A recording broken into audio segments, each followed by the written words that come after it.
On est dans une situation où ce qui se passe en Syrie est vu de manière totalement différente selon les États. Donc, pour les membres de l'OTAN et les États du Golfe, il s'agirait d'une révolution, comme on a vu en Tunisie, visant à renverser un dictateur. Et le dictateur se livrerait à une répression sanglante, il aurait déjà tué plus de 5000 personnes, le pays serait à feu et à sang. Et puis il y a une autre vision, qui est celle de la majorité dans le monde, c'est-à-dire celle de la Chine, de la Russie, de l'Inde, de l'Afrique du Sud, du Brésil, de l'Iran, des pays comme ça.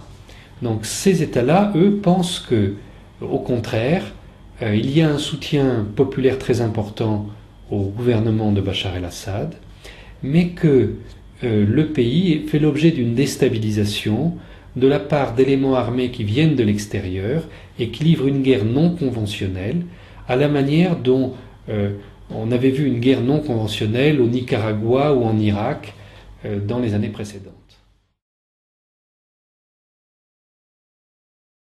La Ligue arabe a déjà pris parti dans ce conflit puisqu'elle a exclu de sa propre organisation la Syrie, qui était pourtant un membre fondateur. Elle a proposé sa médiation dans ce qu'elle pense être une révolution, une répression, et elle a donc envoyé des observateurs pour constater la vérité sur place. Et donc là, aujourd'hui, la Ligue arabe se trouve dans une situation très difficile, puisque ces observateurs lui indiquent que sa vision des choses est erronée.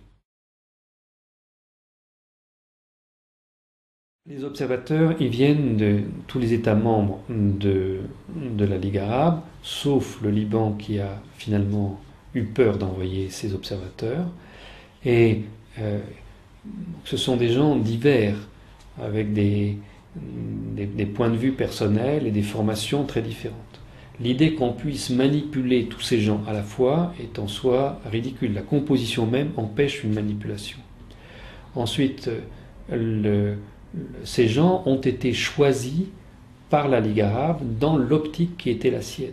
Ils n'ont pas du tout été choisis par la Syrie, qui n'est plus de facto membre de la Ligue.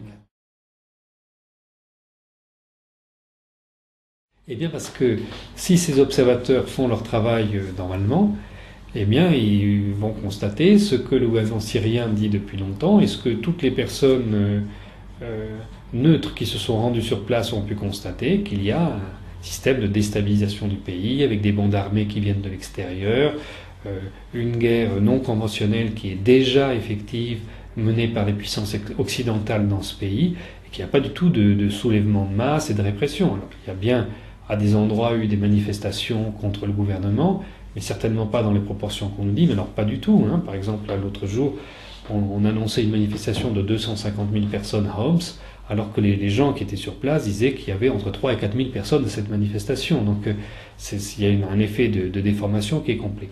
Et les observateurs arrivant sur place ne pouvaient que constater cette déformation. Je pense qu'on est arrivé à un point où la contradiction est totale. Bon, si on lit les journaux des pays atlantistes et du Golfe, on a vraiment une histoire, et si on lit la presse iranienne ou chinoise, on va avoir une histoire complètement différente. Les observateurs sont pris dans cet affrontement. Et comme finalement ce qu'ils voient ne correspond pas à ce qu'on espérait qu'ils verraient, on est forcé de les mettre en accusation maintenant. Ils sont mis en accusation par les gens qui les ont envoyés, ce qui est quand même un paradoxe. L'anomalie, c'est que les médias occidentaux, pour décrire ce que vivent les observateurs, n'ont pas de reporters sur place. Ils ne les ont pas envoyés. On le leur a proposé, ils n'ont pas souhaité le faire. Ils répètent tous les jours qu'ils n'ont pas le droit de venir, c'est faux. Il y en a tout un tas qui sont venus dans le pays, mais il y en a qui sont actuellement présents dans le pays, mais pas aux côtés des observateurs. Et ils se basent, donc ces médias, sur une seule source, qui n'est pas en Syrie, qui est l'Observatoire syrien des droits de l'homme basé à Londres, et dont on sait qu'il est juge et partie dans cette affaire. Alors la question qui se pose à la fin, c'est et alors, quand on vit aux États-Unis, en Europe ou dans les pays du Golfe, comment on fait pour s'informer? Le seul moyen, c'est de lire de la presse étrangère.